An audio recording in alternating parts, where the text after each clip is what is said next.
Good afternoon, students. Let us continue history lesson 3, Second World War.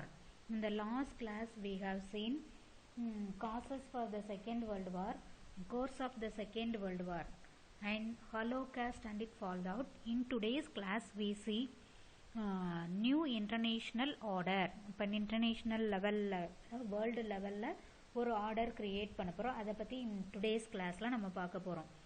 By 1941, the United States and Britain began to give a serious consideration to the need for the international cooperation for achieving lost peace among all the nations. So, 1941 united நேஷன்ஸும் அமெரிக்காவும் பிரிட்டனும் world லெவலில் இப்போ வந்து நம்ம ஏற்கனவே பார்த்திங்கன்னா some countries வந்து டியூரிங் த செகண்ட் வேர்ல்டு வார்லேயே ஃபஸ்ட்டு வேர்ல்டு வார்லேயே நம்ம ட்ரீட்டி ஆஃப் வர்சைலஸில் பார்த்துருப்போம். Some countries may attain freedom. இப்போ அந்த மாதிரி ஃப்ரீடம் வாங்கின நேஷன்ஸ் அந்த மாதிரி இருக்கிற கண்ட்ரியில் என்ன பண்ணுறாங்க, அந்த பிரிட்டனும் யுனைடெட் ஸ்டேட்ஸும் ஒரு ஐடியா, ஒரு சீரியஸ் ஐடியா தாட் பண்ணுறாங்க. என்னென்னு இப்போ அந்த ஏற்கனவே ஃப்ரீடம் வாங்கின கண்ட்ரியிலையெல்லாம் பீஸ் மெயின்டைன் பண்ணணும், இனிமேலும் மறுபடியும் எந்த வாரும் கிரியேட் ஆகக்கூடாது அந்த நேஷன்ஸில் அப்படின்னு சொல்லி ஒரு ஐடியா அவங்களுக்குள்ளேயே வருது.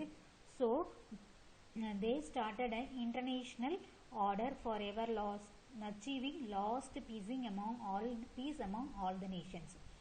International economic and financial stability were also their main objectives. இப்போ வந்து பீஸ் மட்டும் கிரியேட் பண்ணுறது இல்லை அவங்களுடைய மெயின் அப்ஜெக்டிவ்ஸா. அந்த இன்டர்நேஷ்னல் ஆர்டர் லெவலில் ஆர்டர் மெயின்டைன் ஸ்டார்ட் பண்ணனுடைய எய்ம் அவங்களுக்குள்ள என்ன, எக்கனாமிக் டெவலப்மெண்ட்டும் எக்கனாமிக் லெவலில் டெவலப் ஆகணும், அதே மாதிரியே ஃபினான்ஷியல் லெவலில் ஸ்டேபிளாக இருக்கணும் அப்படின்றது அவங்களுடைய main objectives, main idea. All these would need international organization with the members of the various nations across the world working together for the common objectives. இப்போ வந்து இவங்க ரெண்டு கண்ட்ரி மட்டும் வந்து வேர்ல்டு லெவலில் பீஸை மெயின்டைன் பண்ணணும், எக்கனாமிக் லெவலில் ரைஸ் பண்ணணும், ஃபினான்ஸ் வந்து மணி வந்து ஸ்டேபிளாக இருக்கணும் அப்படின்னு மட்டும் நினைச்சா போதாது. இப்போ என்ன பண்ணுவோம், வேர்ல்டில் இருக்கிற எல்லா கண்ட்ரீஸுமே அந்த இன்டர்நேஷ்னல் ஆர்கனைசேஷனில் மெம்பர் ஆகி எல்லாரும் ஒன்றா சேர்ந்து ஒர்க் பண்ணாதான் அந்த அப்ஜெக்டிவ்ஸை ரீச் பண்ண முடியும் அப்படின்னு சொல்லி அவங்க வந்து திங்க் பண்ணுறாங்க. This ultimately resulted in the establishment of United Nations, World Bank and International Monetary Fund with many associated organizations which deals with the basic issues of importance of all societies and the countries.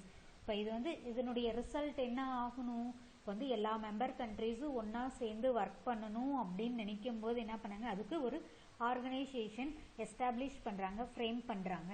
அதுதான் என்னது, United Nations, world bank and international monetary fund அப்படின்ற ஒரு association organise பண்ணி அவங்க which deals with எதை deals பண்ண எல்லாம் அந்த இஷ்யூஸ், அவங்க ப்ராப்ளம்ஸ் ஏதாவது கிரியேட் ஆச்சு அப்படின்னு சொன்னால் அதுக்கு இம்பார்ட்டன்ஸ் கொடுத்து இந்த சொசைட்டிஸ்லையும் கண்ட்ரீஸ்லையும் இம்பார்ட்டன்ஸ் கொடுத்தாங்க. இந்த மாதிரி any problem may be created அப்படின்னு சொன்னால் we can go to the United Nations. இப்போ மணி ப்ராப்ளம் ஏதாவது நம்மளுக்கு எக்கனாமிக் லெவல்லையோ இல்லை ஃபினான்ஸ் நம்மளுக்கிட்ட இல்லை அப்படின்னா we can go and get the help from the World Bank and International Monetary Fund. இப்போ சொசைட்டியில் இருக்கிற ப்ராப்ளம்ஸ் எல்லாம் ரிமூவ் பண்ணுறதுக்காக ஒரு இன்டர்நேஷ்னல் லெவலில் ஒரு ஆர்கனைசேஷன் வேணும்னு சொல்லி பிரிட்டனும் யுனைடெட் ஸ்டேட்ஸும் திங்க் பண்ணுறாங்க. இப்போ அவங்களுடைய திங்கிங் அவங்க ரெண்டு கண்ட்ரி மட்டும் இருந்தால் போதாது, வேர்ல்டு இருக்கிற எல்லா கண்ட்ரிஸும் ஒன்றா சேர்ந்து ஒர்க் பண்ணாதான் நாம் அதை அச்சீவ் பண்ண முடியும் அப்படின்னு தாட்டோட அவங்க வந்து எல்லா கண்ட்ரிஸினுடைய சப்போர்ட் வாங்கி மேக் பண்ணிட்டாங்க.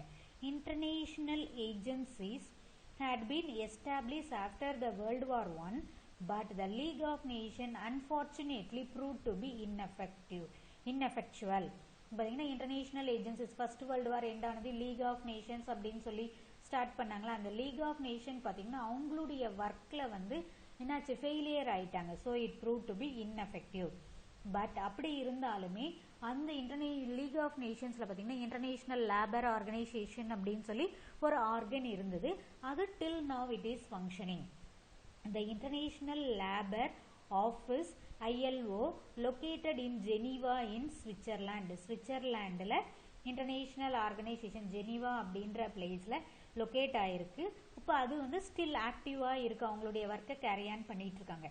however is still active and continues to work on the issues related to the labor and employment. அப்போ இன்டர்நேஷ்னல் லேபர் ஆர்கனைசேஷன் என்ன பண்ணுறாங்க, இப்போ ஸ்டில் அதனுடைய ஒர்க்கை ஆக்டிவ்ல இருக்காங்க, ஒர்க்கை கண்டினியூ பண்ணிட்டு இருக்காங்க. இப்போ ஒர்க் ஆன் இஷ்யூஸ் ரிலேட்டிங், இப்போ லேபருக்கு ஏதாவது ப்ராப்ளம் கிரியேட் ஆச்சு, இல்லை எம்ப்ளாய்மெண்ட் சைடில் ஏதாவது ப்ராப்ளம் கிரியேட் ஆச்சு அப்படின்னு சொன்னால் அந்த இஷ்யூஸ் ரிலேட்டட் ப்ராப்ளம்ஸ் எல்லாம் அவங்க என்ன பண்ணிட்டு இருக்காங்க, அவங்க ப்ராப்ளமை ஃபேஸ் பண்ணி அதை சால்வ் பண்ணிட்டு இருக்காங்க till now. United Nations. The first initiative for the United Nations came from the United States and Britain in 1941 when they issued a joint declaration known as Atlantic Charter. The first initiative அப்படின்னா first formation யார் வந்து அது இதுக்காக declare பண்ணுறாங்க, first அந்த அடித்தளம் அப்படின்னு நம்ம சொல்லுவோம்ல, ஃபஸ்ட் இன்ட்ரடியூஸ்டு. அது மாதிரி யுனைடெட் நேஷன்ஸ் அதுக்காக யார் ஃபஸ்ட்டு ஸ்டெப் எடுக்கிறாங்க, யுனைடெட் ஸ்டேட்ஸும் அண்ட் பிரிட்டனும். யுனைடெட் ஸ்டேட்ஸ்னுடைய பிரசிடென்ட் டியூரிங் இந்த 1941 அப்படின்னு சொன்னால் இந்த செகண்ட் வேர்ல்டு வார் நடந்துட்டு இருக்கிற டைமா. இப்போ 1941 யுனைடெட் ஸ்டேட்ஸ்னுடைய பிரசிடென்ட் ரூஸ்வெல்ட்டும் பிரிட்டன் பிரைம் மினிஸ்டர் வின்ஸ்டன் சர்ச்சிலும் ரெண்டு பேரும் சேர்ந்து என்ன பண்ணுறாங்க, ஒரு ஜாயிண்டாக ஒரு அனௌன்ஸ்மெண்ட் டிக்ளேர் பண்ணுறாங்க. That is known as Atlantic charter. Atlantic charter அப்படின்றது பார்த்திங்கன்னா during the second world war டைமில் அகஸ்டா அப்படின்ற பேட்டில் ஷிப்பில் போத் த யுனைடெட் ஸ்டேட்ஸ்னுடைய பிரசிடென்ட்டும் பிரிட்டன் பிரைம் மினிஸ்டரும் ஒரு அக்ரிமெண்ட் சைன் பண்ணுறாங்க. That is known as Atlantic charter. This stated that after the destruction of Nazi tyranny, there would be peace for all the countries, so that all people would live their lives in freedom from fear and want. பார்த்தீங்கன்னா அந்த அதில் என்ன சொல்கிறாங்க, இப்போ வந்து நம்ம ஃபுல்லாக கம்ப்ளீட்டாக நாசி, இப்போ ஹிட்லர் ஜெர்மனியில் நாசிஸ் பார்ட்டி தானே ரூல் பண்ணுறாங்க. அப்போ அந்த நாசிஸ் பார்ட்டி அவங்க வந்து ஒரு சர்வாதிகாரி மாதிரி நடத்துனாங்க, பீப்புளுக்கு வந்து எந்த ரைட்ஸுமே கொடுக்காத ரெஃப்யூஸ் பண்ணாங்க. அதுதான் என்னது ட்ரைனரி அப்படின்றது க்ரூயல் கவர்மெண்ட். அந்த கவர்மெண்ட்டை நம்ம ஃபுல்லாக டெஸ்ட்ராய் பண்ணிட்டோம் அப்படின்னு சொன்னால் அங்கே வந்து என்னது எல்லா கண்ட்ரீஸ்லேயுமே பீஸ் இருக்கும். அதே மாதிரி பீப்புள் வந்து என்ன பண்ணுவாங்க, all the people they live their life in freedom, ஃப்ரீயாக எந்த பயமும் இல்லாமல் அவங்களோட நீட்ஸ்லாம் சாட்டிஸ்ஃபை பண்ணிக்கிட்டு அவங்களுடைய லைஃப்பை லீட் பண்ணுவாங்க அப்படின்னு சொல்லி அந்த அட்லாண்டிக் சார்ட்டரில் டிக்ளேர் பண்ணுறாங்க. This declaration of the United Nations was accepted by all the 20 countries which were fighting against the Axis power. Axis power அப்படின்றது பார்த்திங்கன்னா ஜெர்மனியினுடைய லீடர்ஷிப்பில் ஹெட்டடில் இட்டாலி ஜப்பான் எல்லாம் லீட் பண்ணுறாங்களோ அவங்க தான் ஆக்சிஸ் பவர். அந்த ஆக்சிஸ் பவருக்கு அகெயின்ஸ்டாக என்னென்ன கண்ட்ரீஸில் எந்தெந்த கண்ட்ரீஸ்லாம் ஃபைட் பண்ணுறாங்களோ அந்த கண்ட்ரீஸில் என்ன பண்ணியிருக்காங்க, அந்த டிக்ளரேஷனை அந்த அனௌன்ஸ்மெண்ட் என்ன பண்ணிக்கிட்டாங்க, அக்செப்ட் பண்ணிக்கிட்டாங்க. அதில் பார்த்திங்கன்னா ஃபர்ஸ்ட் வந்து 26 countries வந்து அந்த இதில் அட்லாண்டிக் சார்ட்டரில் சைன் பண்ணுறாங்க. ஆக்சிஸ் பவரில் யார் யார் இருக்காங்க, ஜெர்மனி, இட்டாலி அண்ட் ஜப்பான்.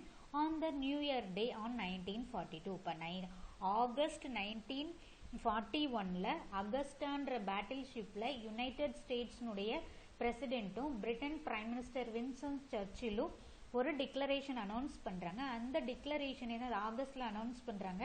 அந்த நியூ இயர் டேயில் வந்து 1942 26 country வந்து அந்த அட்லாண்டிக் சார்ட்டரை அக்செப்ட் பண்ணிக்கிட்டாங்க. The Charter of the United Nations was signed on June 26, 1945. இப்போ ஜூன் 26, 1945 அமெரிக்காவில் யூஎஸ்ஏ யுனைடெட் ஸ்டேட்ஸில் சான் ஃப்ரான்சிஸ்கோ அப்படின்றதுல வந்து ஃபைனல் டிக்ளரேஷன் ஃபைனல் டிஸ்கஷன்லாம் டிஸ்கஸ் பண்ணிட்டு ஒரு முடிவுக்கு வர்றாங்க. June 26, 1945 by 51 nation. 51 நேஷன் பார்த்தீங்கன்னா ஜூன் 1945 26, 1945 சைன் பண்ணிக்கிறாங்க. And they became the member of UNO. India இப்போ 1945 ஜூன் அப்படின்னு சொன்னால் ஃபைனல் டெசிஷன்ஸ்லாம் மேக் பண்ணிவிட்டு சைன் பண்ணிடுறாங்க. யூஎன்ஓ வந்து அதனுடைய ஒர்க்கை வந்து எப்போ ஃபங்க்ஷன் ஆகுது, இந்த அக்டோபர் 24, 1945 அதனுடைய ஒர்க்கை வந்து ஸ்டார்ட் பண்ணுறாங்க. At the end of the second world war முடிஞ்சதுக்கப்புறம் யுனைடெட் நேஷன்ஸ் வந்து பார்த்திங்கன்னா ஃப்ரேம் பண்ணுறாங்க, அதை ஸ்டார்ட் பண்ணுறாங்க. இப்போ அது பார்த்திங்கன்னா India which was not a independent country. இப்போ 1947 தானே we get freedom from the Britain. So அப்போ வந்து நம்ம we are not a independent country. அதனால 1945 நம்ம வந்து இந்தியா வந்து அந்த யுனைடெட் நேஷன்ஸ் அந்த அட்லாண்டிக் சார்ட்டர் இதில் சைன் பண்ணல. Then also was a signatory to the charter. இப்போ அதுக்கப்புறம் நம்ம ஃப்ரீடம் வாங்கினதுக்கப்புறம் அட்லாண்டிக் சார்ட்டர் அந்த இதில் சைன் பண்ணிவிட்டு India became the member of the UNO. Now the United States has a member states and 193. at present ல பார்த்தீங்கன்னா 193 members இருக்காங்க இந்த UNO.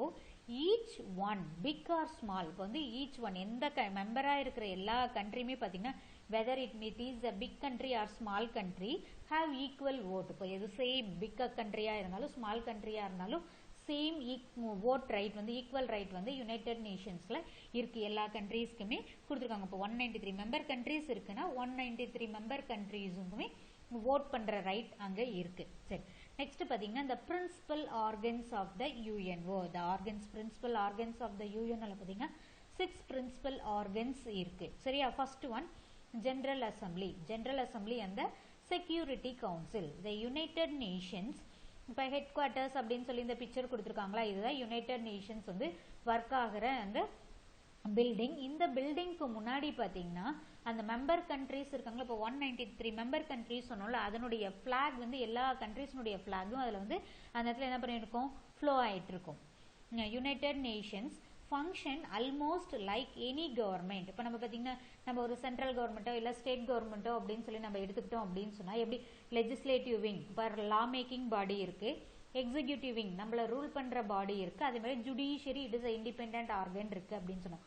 அதே மாதிரியே பார்த்தீங்கன்னா like a government united nations is functioning through its principal organs. அந்த principal organs அப்படின்னு சொல்லி பார்த்தீங்கன்னா 6 பிரின்சிபல் ஆர்கன்ஸ் இருக்கு. அதில் first one general assembly, next பார்த்தீங்கன்னா செக்யூரிட்டி கவுன்சில்.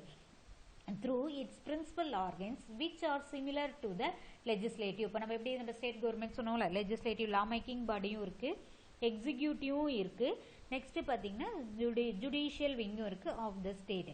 இப்போ லெஜிஸ்லேட்டிவ் லா மேக்கிங் பாடி அப்படின்னு சொன்னால் இந்த ரெண்டு பாடியும் தான் law making body. General assembly அந்த செக்யூரிட்டி கவுன்சிலும் யூஎன்னுடைய law making body.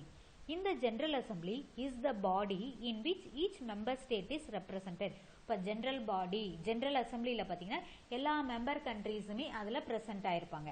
It meets once year. இப்போ பார்த்தீங்கன்னா ஜென்ரல் அசம்பிளி வந்து இயர்லி ஒன்ஸ் வந்து மீட் பண்ணுவாங்க அந்த மெம்பர்ஸ் எல்லாமே, எல்லா மெம்பர் ஸ்டேட் கண்ட்ரிஸும். அப்போ அந்த மெம்பர் ஸ்டேட் ஒன்ஸ் இந்த இயர் அப்படின்னா இந்த மந்த் ஆஃப் செப்டம்பரில் அவங்க வந்து என்ன பண்ணுவாங்க, மீட் பண்ணுவாங்க.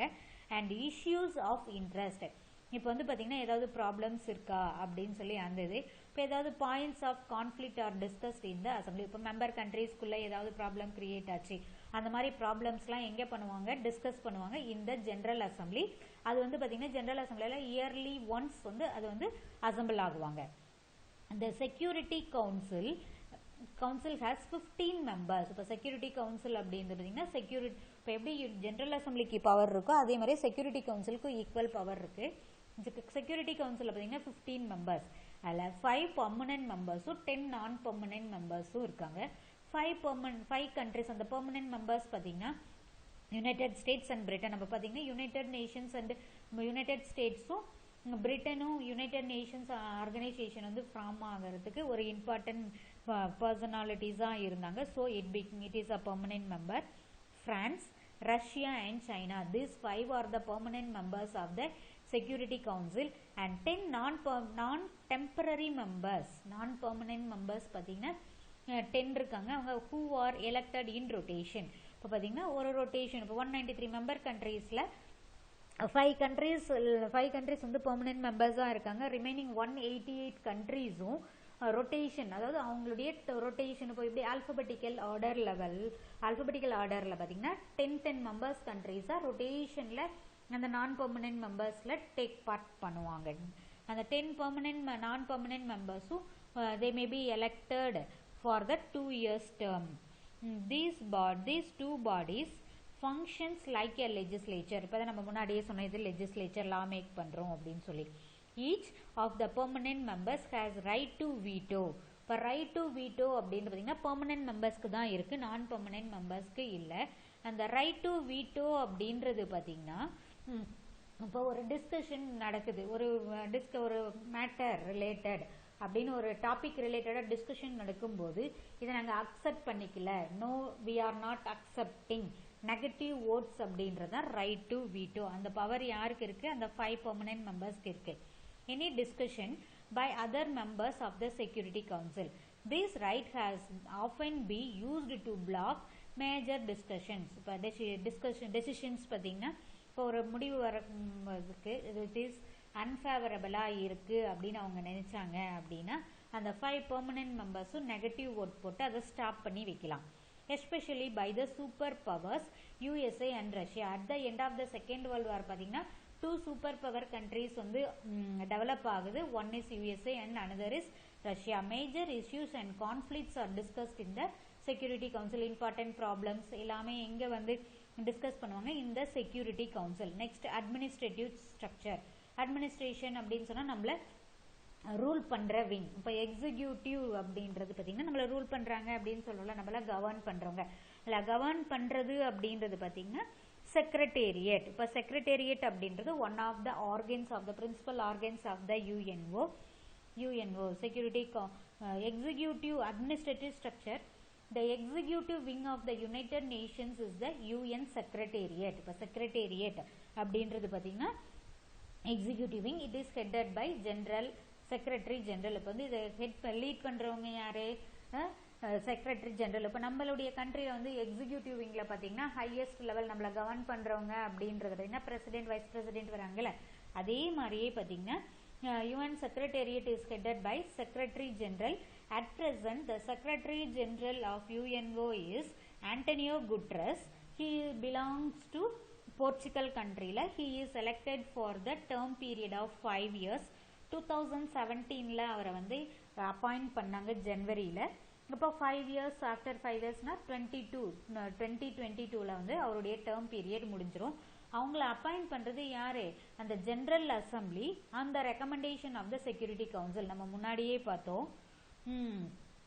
முன்னாடி என்னன்னு பார்த்தோம்?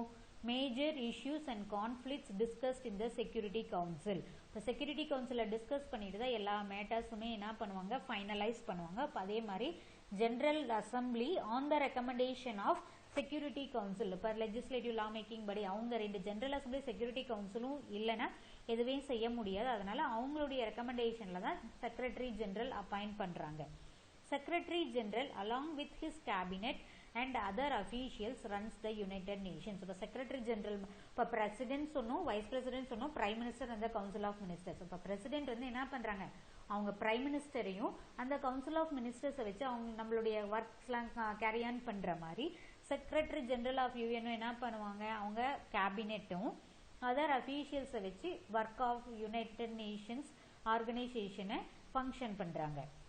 நெக்ஸ்ட் பார்த்தீங்கன்னா இன்டர்நேஷனல் கோர்ட் ஆஃப் ஜஸ்டிஸ். இப்போ இன்டர்நேஷனல் கோர்ட் ஆஃப் ஜஸ்டிஸ் அப்படின்றது பார்த்தீங்கன்னா ஜுடிஷியல் விங். இப்போ இது இஸ் இண்டிபெண்ட் ஆர்கன். இப்போ international court of justice head quartered at the Hague in ஹாலாண்டில் சிச்சுவேட் ஆயிருக்கு. தி ஹேக் அப்படின்ற பிளேஸில். It is the judicial wing of the United nations. அப்போ வந்து ஜுடிஷியல் நம்ம ஏதாவது கண்ட்ரிஸ் மெம்பர் கண்ட்ரிஸ்க்குள்ள ஏதாவது ப்ராப்ளம் அரைஸ் ஆச்சு அப்படின்னு சொன்னால் they can approach the international court of justice. இப்போ அதில் பார்த்தீங்கன்னா 15 ஜட்ஜஸ் வந்து ஒர்க் பண்ணுறாங்க. இப்போ நம்ம அவங்களுக்குள்ள முன்னாடி கொண்டு போய் அவங்கக்கிட்ட இந்த ப்ராப்ளம்ஸ் வச்சிட்டோம் அப்படின்னு சொன்னால் அவங்களுடைய ஜட்ஜ்மெண்ட்காக we can wait it. Next economic and social council. It is the 5th organ. நம்ம ஃபர்ஸ்ட்லேயே நம்ம சொன்னோம் 6 பிரின்சிபல் ஆர்கன்ஸ் இருக்குது அப்படின்னு சொன்னோம். இப்போ 5th organ is the United Economic and Social Council. The 5th organ of the United Nations is responsible for coordinating all the economic and social work of the United Nations. இப்போ economic லெவலும் சொசைட்டியில் இருக்கிற அந்த problems அந்த மாதிரி related எல்லாம் coordinate பண்ணுறது, ஒன்றா இணைக்கிறது யாருடைய ஒர்க்கு? அந்த எக்கனாமிக் அண்ட் சோசியல் கவுன்சிலினுடைய work. The Regional Economic Commission functioning for the regional development across various regions of the world. இப்போ அவங்க வந்து எல்லா வேர்ல்டு லெவலில் இன்டர்நேஷ்னல் ஆர்கனைசேஷன் அப்படின்ற போது வேர்ல்டு லெவலில் ஒவ்வொரு ஏரியாலையும் எக்கனாமிக் கமிஷன் வந்து ஒர்க் ஆகிட்டுருக்கு. அதனுடைய ரீஜனல் டெவலப்மெண்ட், அந்த ஏரியா டெவலப்மெண்ட்காக எங்கெங்கே இருக்குது? ஏசியா பசிபிக் சைடில் ஒன்று, வெஸ்ட் ஏஷியாவில் ஒன்று, Europe, Africa and Latin America are the organs of the ESCOs, Economic and Social Council. இதெல்லாம் ஆர்கன்ஸ், இதனுடைய ஆர்கன் இந்த எக்கனாமிக் அண்ட் சோசியல் கவுன்சிலினுடைய organs. They have been very successful and has been headed by eminent economists, the most famous and talented person Gunnar Myrdal அப்படின்ற அவங்களுடைய லீடர்ஷிப்ல இதெல்லாம் இந்த economic and social council வந்து சக்சஸ்ஃபுல்லாக work ஆகிட்டு இருக்கு. Next other important organs of the UNO. Other important, இது இந்த 6 ஆர்கன்ஸ் மட்டும் இல்லாமல் remaining there are 32 other organs are functioning under the UNO. இப்போ அதாவது ஸ்பெஷலைஸ்ட் ஏஜென்சிஸ், அவங்க பர்டிகுலராக அந்த ஒர்க்கை மட்டும் என்ன அவங்களுக்கு ஒர்க் கொடுத்துருக்கோமோ அந்த ஒர்க்கில் மட்டும் அவங்க கான்சென்ட்ரேட் பண்ணுவாங்க. Other important organs of the UNO. Associated organs deals with areas of critical interest. இப்போ ஏதாவது வந்து பார்த்தீங்கன்னா கிரிட்டிக்கல் இன்ட்ரெஸ்ட், அந்த ஒரு சிலது பார்த்தீங்கன்னா நம்ம ஒரு குழந்தைக்கு உடம்பு சரியில்லை அப்படின்னு சொன்னால் அம்மா வந்து எவ்வளோ கவனத்தோடு எடுத்துக்கு அக்கறையோடு அதை கவனிச்சுக்கிறாங்கல்ல, அந்த மாதிரி அது associated organs which may keep concentration on some issues interest to the world at large. Like இப்போ நம்ம எதுக்கு இம்பார்ட்டன்ஸ் கொடுப்போம்? Food, next health and education and culture, இதுக்கு அது நம்ம வந்து இம்பார்ட்டன்ஸ் கொடுப்போம். அதுக்கு அதுதான் நம்ம சொன்னால் அதர் இம்பார்ட்டன்ட் ஆர்கன். அவர் gave more importance to food, health and education and culture. These are food and agricultural organisation FAO, world health organisation WHO. இதெல்லாம் பார்த்தீங்கன்னா specialised agencies. UNESCO, United Nations educational scientific and cultural organisation. There are also special organs funded voluntarily by the member countries. இப்போ பார்த்தீங்கன்னா மேலே இருக்கிற இந்த food and agricultural organization, world health organization, education scientific and cultural ஆர்கனைசேஷன்லாம் ஏன்னா அது ஸ்பெஷலாக voluntary. அப்போ மெம்பர் கண்ட்ரிஸ் 193 மெம்பர் கண்ட்ரிஸ் இருக்காங்க. அவங்க வந்து தானாக மற்ற வற்புறுத்தல் பேர் இல்லாமல் அவங்களே முன் வந்து ஃபண்ட்ஸ் கொடுத்து மணி கொடுத்து இந்த ஆர்கன்ஸ் எல்லாம் பார்த்தீங்கன்னா ஃபங்க்ஷன் ஆகிட்டு இருக்கு.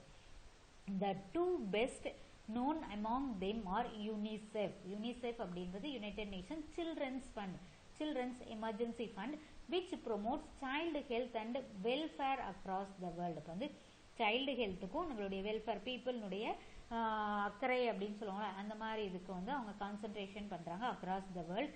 And the UNDP, United Nations development programme which focuses on the development. இப்போ அது மட்டும் நம்ம மேலே சொன்ன அந்த FAO, WHO, UNESCO அது மட்டும் இல்லாமல் யுனிசெஃப், UNDPயும் மோஸ்ட் இம்பார்ட்டன்ஸ் டெவலப்மெண்ட்காக அவங்க வந்து என்ன பண்ணுறாங்க, கான்சன்ட்ரேட் பண்ணுறாங்க. நெக்ஸ்ட் UN1உடைய activities of the UNO over the decades அப்படின்னு சொன்னால் மோர் தென் 10 இயர்ஸ் அப்படின்றது டிகே. இப்போ 1945 யுனைடெட் நேஷன்ஸ் ஆர்கனைசேஷன் ஃபவுண்ட் பண்ணாங்க. இப்போ பார்த்தீங்கன்னா என்ன நம்ம 2020 இருக்கும். அப்போ மோர் தேன் 10 இயர்ஸ், அதான் 100 இயர்ஸ்க்கு மேலாச்சு. 100 இயர்ஸ் 1945னா இப்போ பார்த்தீங்கன்னா we are only 25 இயர்ஸ் தான் இன்னும் இருக்குது. 100 இயர்ஸ் செலிப்ரேட் பண்ண we are in the 75th, அதாவது 75 இயர்ஸில் இருக்கும். அப்போ யுனைடெட் நேஷன்ஸ் பார்த்தீங்கன்னா had expanded its activities in response to the changing problem focusing the world. இப்போ அட் ப்ரெசென்ட்டில் என்னென்ன அந்தந்த சுச்சுவேஷனுக்கு தகுந்த மாதிரி அதனுடைய ஆக்டிவிட்டீஸ்லாம் என்ன பண்ணுறாங்க, ப்ராப்ளம்ஸும் டிஃபர் ஆகுது. அந்த ப்ராப்ளம்ஸை அவங்க ஃபேஸ் பண்ணி சால்வ் பண்ணுறதுக்குனுடைய ஒர்க் ஆக்டிவிட்டியும் என்ன பண்ணியிருக்காங்க, எக்ஸ்பேண்ட் பண்ணியிருக்காங்க.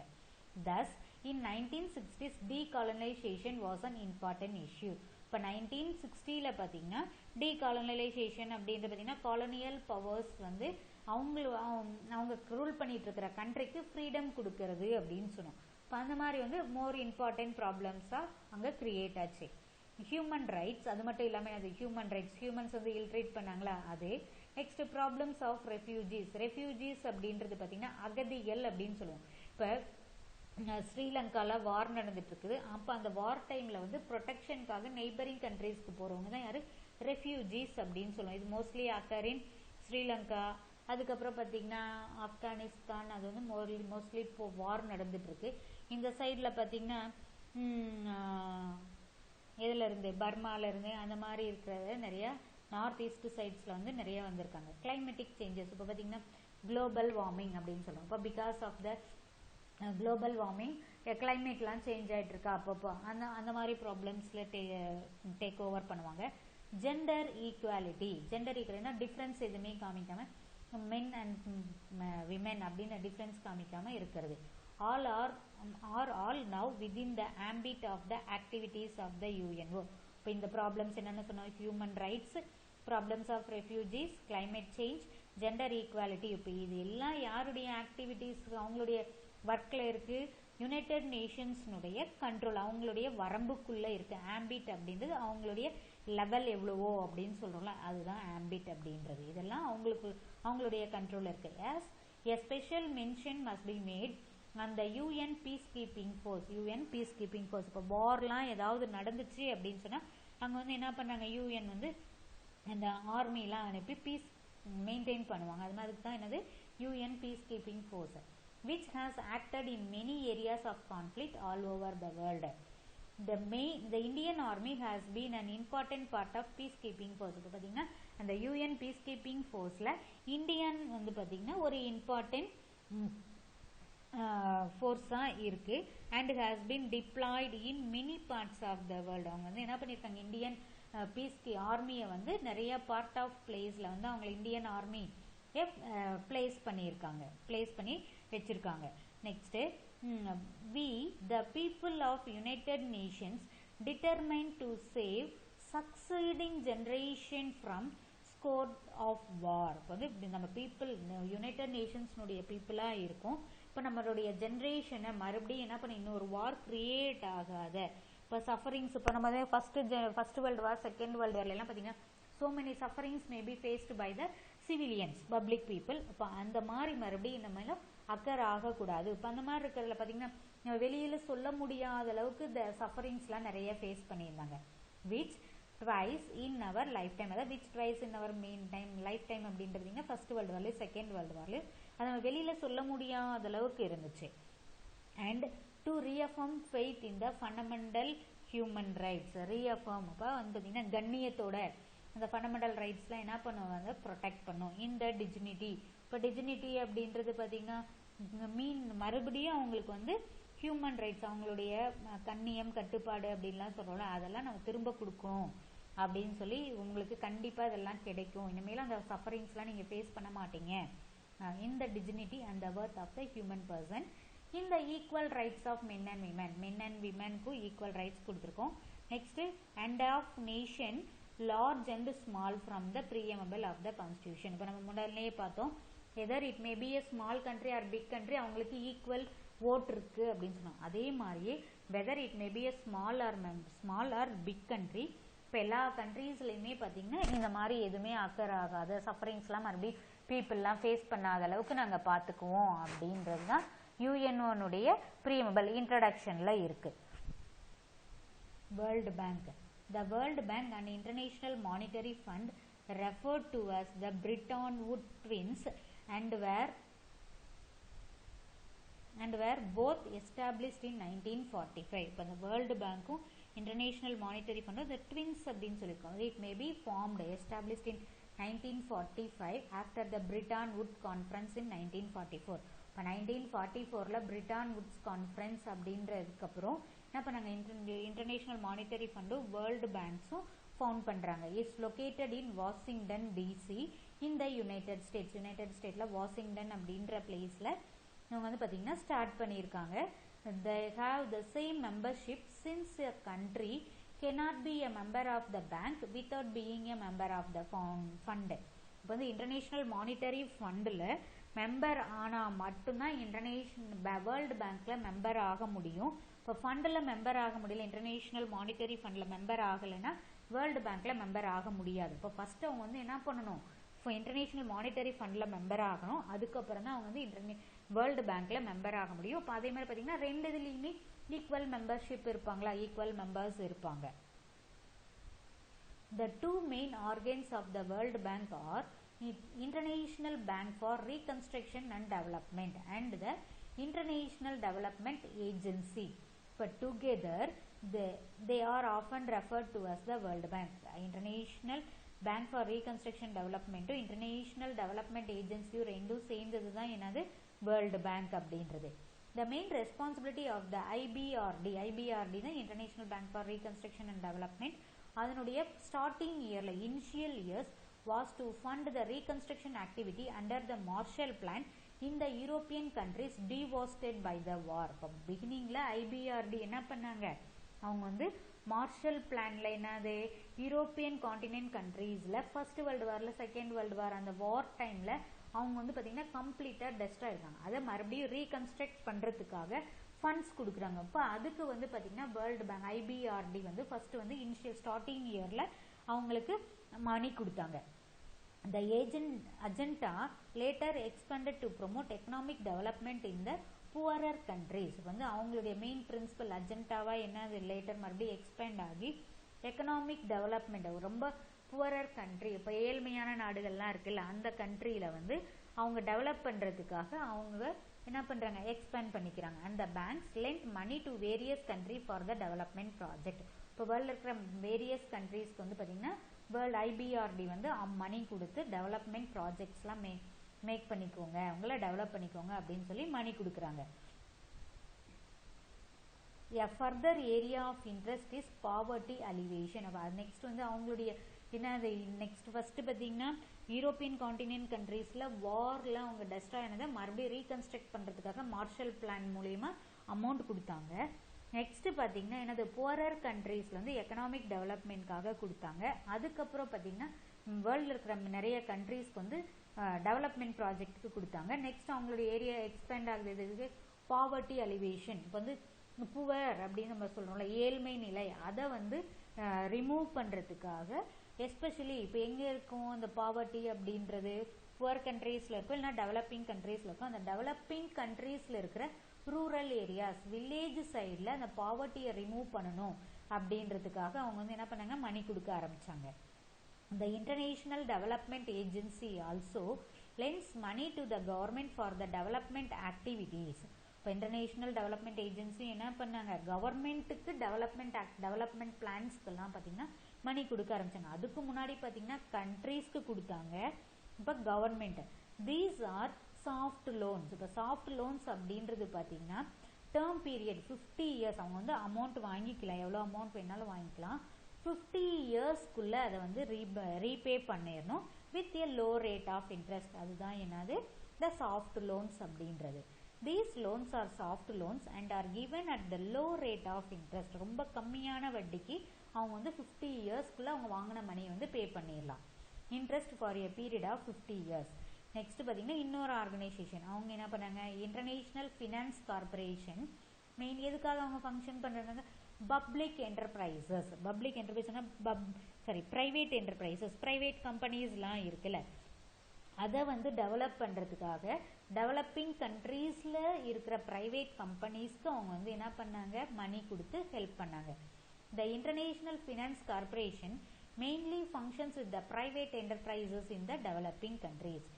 இன் recent years the bank is actively promoting the achievement of millennium development goals. இப்போ ரீசெண்டாக பார்த்தீங்கன்னா எது ரொம்ப ஆக்டிவாக எதுக்காக மணி வந்து அந்த பேங்க் கொடுக்குறாங்க ப்ரொமோட்டிங் அச்சீவ்மெண்ட் மில்லேனியம் டெவலப்மெண்ட் கோல். இப்போ 1000 ஆண்டுகள் இப்போ நம்ம பார்த்தீங்கன்னா இப்போ ஃப்ரீடம் வாங்கணும். இப்போ இந்த மில்லேனியம் அதாவது 2000 வந்து அந்த 100 இயர்ஸ்க்குள்ளே இப்போ அந்த 1000 இயர்ஸ் அப்படின்னு நம்ம சொல்கிறோம்ல 2000 இப்போ 2000னா இப்போ இந்த இல்லை இப்போ நடந்துட்டுருக்கு 1000 அடுத்து 3000 இதுக்குள்ளே நம்ம வந்து டெவலப்மெண்ட் கோல்ஸ் இம்பார்ட்டன்ட் எய்ம்ஸ் இருக்கும்ல அது வந்து என்னென்ன எய்ம்ஸ் பார்த்தீங்கன்னா which is aiming at improving living standard. அதனுடைய மில்லேனியம் டெவலப்மெண்ட் கோல்னுடைய எய்ம் என்னது லிவிங் ஸ்டாண்டர்ட் பீப்புள்னுடைய லிவிங் ஸ்டாண்டர்ட் அவங்களுடைய வாழ்க்கை தரத்தை உயர்த்தணும். Next removing illiteracy. இப்போ வந்து பார்த்தீங்கன்னா எஜுகேஷன் கொடுக்கணும் பீப்புளுக்கு, அதாவது ரிமூவிங் இல்லிட்ரஸி படிக்காதவங்களே இல்லை அப்படின்னு சொல்லி சொசைட்டியில் கண்ட்ரியில் இருக்கணும் வேர்ல்டில் இருக்கணும் அப்படின்ற removing illiteracy. Next empowering women. விமனுக்கும் ஈக்குவல் பவர் கொடுக்கறது தான் empowering women. Next improving maternal and child health. வந்து பார்த்தீங்கன்னா கேரியிங் மதர் இருக்காங்களா அவங்க அது மாதிரி சைல்டுக்கும் பார்த்தீங்கன்னா ஹெல்த் அவங்க வந்து ஊட்டச்சத்து குறைபாடு இருக்காங்க அப்படின்லாம் நம்ம நியூஸில் அந்த மாதிரி இல்லாமல் அவங்க வந்து நல்லா ஹெல்த்தியான பர்சனாக இருக்கணும் அப்படின்றதுக்காக அவங்களுடைய கான்சன்ட்ரேஷன் இருக்குது. Next improving the environment. இப்போ வந்து பார்த்தீங்கன்னா குளோபல் வார்மிங்னால என்வரான்மெண்ட்லாம் பொல்யூட் ஆகிட்டு இருக்கு அப்படின்னு சொல்லலாம். அதெல்லாம் டெவலப் ஸ்டாப் பண்ண பொல்யூட் பண்ணாத நம்ம வந்து ஸ்டாப் பண்ணும் அப்படின்றதுக்காக. Next eradicating AIDS. வேர்ல்டு லெவலில் என்ன பண்ணும், எய்ட்ஸ் அப்படின்ற டிசீஸஸ் வந்து ரிமூவ் பண்ணணும் அப்படின்றது தான் இந்த UN1 மில்லேனியம் டெவலப்மெண்ட் கோலாக இருக்குது.